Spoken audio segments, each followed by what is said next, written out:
Ready?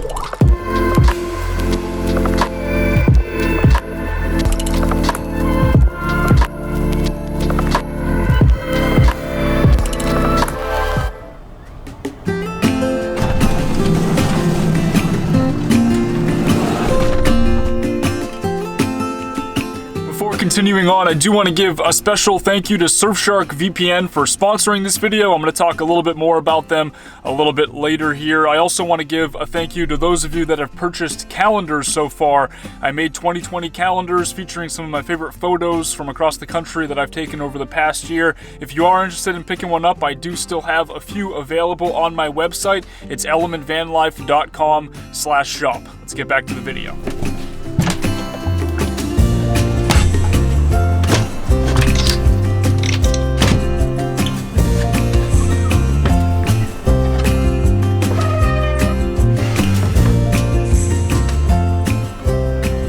Yeah, this is definitely not my van, because it's Shannon's.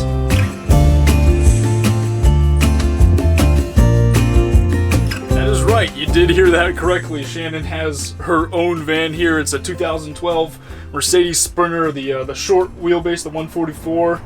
It's diesel as well, and I guess you got it just before we met, right? Yeah, it's actually how we met. I had been emailing him asking for tips and maybe some help with my own van build because I saw that he was in the area and I was watching his videos. And while we were emailing back and forth, I saw this one on Craigslist and within a few days bought it because it was the exact layout that I was planning for my own build. The previous owners were a Swiss couple, right, that had been traveling all around. They built it themselves. Yeah, they built it from an ambulance and then they spent 8 months traveling through Mexico with it.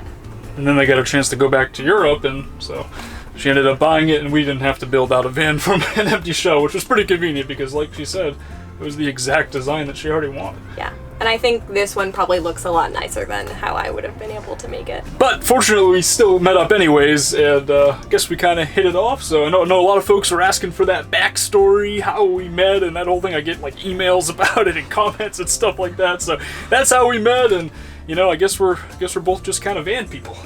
My family has been van people since 2005 when my mom bought her sportsmobile, which she still has.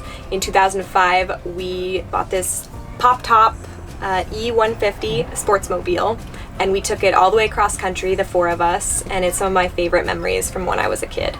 Then when I was in college, I got a truck. It was a hand-me-down from a family member. And I ended up converting it into a tiny camper with its shell, and I took that through Canada for a few months on my own about a year ago. And from that point, you were kind of just hooked on the whole van life thing, and yeah. I think that was my test run. I wanted to see if I could live in a small space, and I loved it. I mean, I had so much less space than I have now, but it was amazing to be by myself and totally self-sufficient like that. So I currently only have a camp stove and a very convenient propane plug-in over there, but this is going to be one of the first things I change. I would like to get a drop-in stove similar to like what Nate has. But for now, this isn't that bad.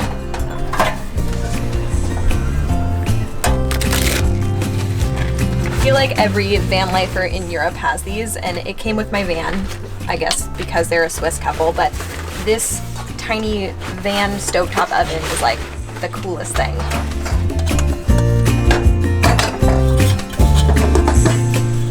You can bake anything, apparently. I haven't tried very many things in it, but apparently you can bake whatever you want in this and it will bake it like a regular oven.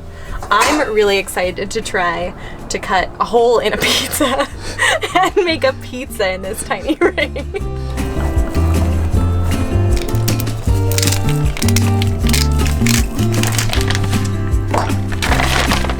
Get a new.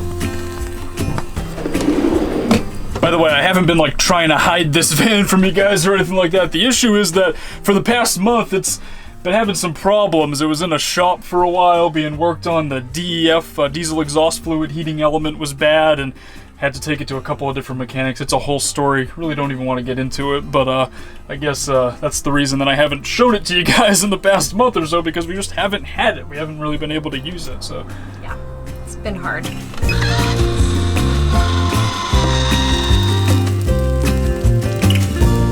So we're not really planning to do like a full tour of this van just yet, and the reason is because it's not really 100% finished. Like, it is the way mostly that Shannon got it from the Swiss couple, but there's a lot of things that you want to do to upgrade it, right? Yeah. The layout is how I want it, but over here in the kitchen, I actually ripped out the cabinets that were there and installed these, which aren't even really done yet. I also want to put in my Vitamix and maybe a spice rack over there. And I also got a Nature's Head composting toilet to put in. Yeah, maybe we'll do a whole video of that install, because that looks like it's a pretty intense process. You gotta drill a hole for ventilation and all this other stuff, so maybe we'll do that at some point in the future. But once we get all these things installed, and like you said, maybe even doing a drop-in stove as well, you mentioned that earlier. Once everything's like that, then we'll do a full tour of the van, a proper tour video. But for now, it's still a work in progress.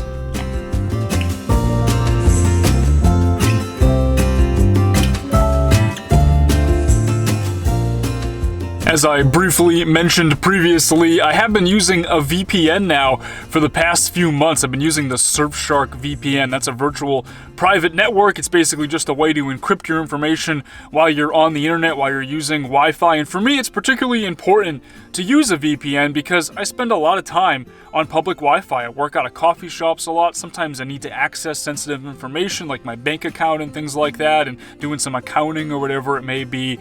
And it's been really nice to have the safety and the peace of mind knowing that my information is protected now when I'm on public internet. And I can't believe that I didn't use a VPN for as long as I didn't have one. I've been on the road for a few years now at this point, over 3 years, and I work out of coffee shops a lot. Been doing that non-stop for the past few years, and I didn't start using one until just recently. So I'm pretty grateful that I've been able to start using the Surfshark VPN. And there are quite a few other benefits to using a VPN as well, particularly with encrypting your information and protecting it from advertisers and sellers. It helps to protect you against things like price discrimination. That sort of thing does happen, particularly with like flight tickets and things like that. So this helps to protect your information, keep it private, keep your own information private, so that then sellers and advertisers can't use it against you. So that's also a real benefit. There's a lot of benefits to using a VPN, and I've come to realize those over the past few months, and I don't think I could ever go back to not using one at this point. So I would definitely recommend checking out Surfshark. I'm going to put a link in the description below to their website. I also have a promo code. The promo code is ELEMENT. If you use that, you can get a discount on an annual subscription to their service, as well as 1 month additional for free. So definitely check them out, guys. Thank you again, Surfshark, for sponsoring this video. That's Shannon's van. It's a pretty cool van. I really do like the layout inside. In particular, it's just really comfortable for two people to hang out in there, to cook, to just relax. I mean, it is really, really nice. And you know, it's basically like a tiny house essentially. It's like a little tiny house on wheels, and it's been pretty good. You know, we've taken it on a couple of different trips before.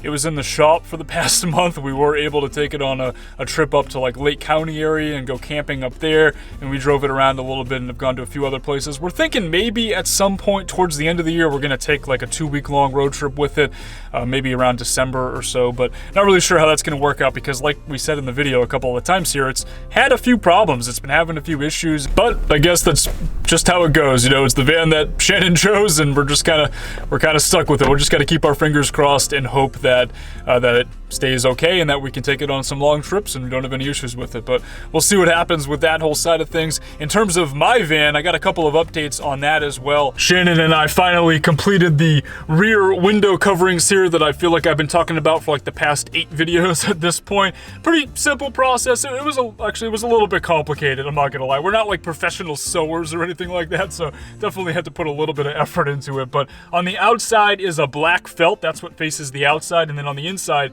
we found this pretty cool cityscape fabric at a local store in San Francisco and kind of just sewed them together. There are magnets sewed into the outside as well. We used tape and wrapped them in like little tiny super strong magnets that we got on Amazon, and there's a bunch of them around, and those are actually sewed into the fabric as well. And then in between the felt and the fabric we also put some cardboard just to give it a little bit of rigidity so that it kind of holds its shape when we're setting it aside, stowing it somewhere else, and then when we put it back up. But they definitely do the job job when you're looking from the outside and all the lights are on in here and I have computers on and everything like that. I mean, you can't see anything at this point now, guys. And the limo tent was nice because people can't see in during the day, but at night when I would have lights on, you could see in. So with these now, it's 100% blacked out. Like, I could be in here, like I said, with every light on that I own, and you still can't see anything from the outside. So pretty nice, and like I said, I'm just happy with how they look. I'm happy with how they came out.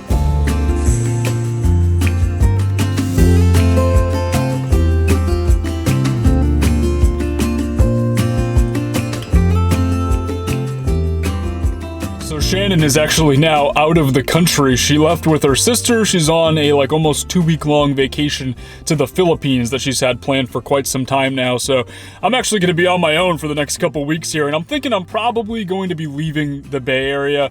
It's definitely starting to wear on me a little bit. You know, San Francisco is great. It's a beautiful city, but I also kind of get sick of it sometimes, kind of get sick of the urban life. It gets to be a lot. So I'm going to be heading out of here. I'm going to head to LA for a couple of days, so not really fix the issues that I'm having with being in an urban environment, but I do want to catch up with one of my good friends who lives there.